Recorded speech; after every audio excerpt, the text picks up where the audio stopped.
ఆంధ్రప్రదేశ్ మాజీ ముఖ్యమంత్రి వైఎస్ జగన్మోహన్ రెడ్డి గారికి ఢిల్లీ నుంచి కాల్ వచ్చిందని విశ్వసనీయ సమాచారం.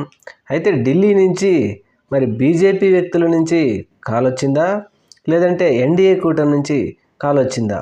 ఒకవేళ ఎన్డీఏ కూటమి నుంచి కాల్ వచ్చుంటే ఆయన మరి ఎన్డీఏ కూటమికి ఏమని సమాధానం ఇచ్చారు?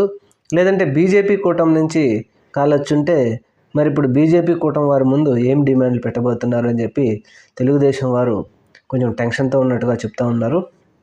అయితే ఎక్కువ మందిగా మనకు తెలిసిన విశ్వసనీయ సమాచారం ప్రకారం ఏంటంటే బీజేపీ కూటమి నుంచే కాల్ వచ్చింది. అందుకని ఆయన కొన్ని డిమాండ్లు 24వ తేదీ ఢిల్లీలో ధర్నా చేస్తూ డిమాండ్లు వారి ముందు పెట్టబోతున్నారని చెప్పేసి చెప్పినట్టుగా సమాచారం.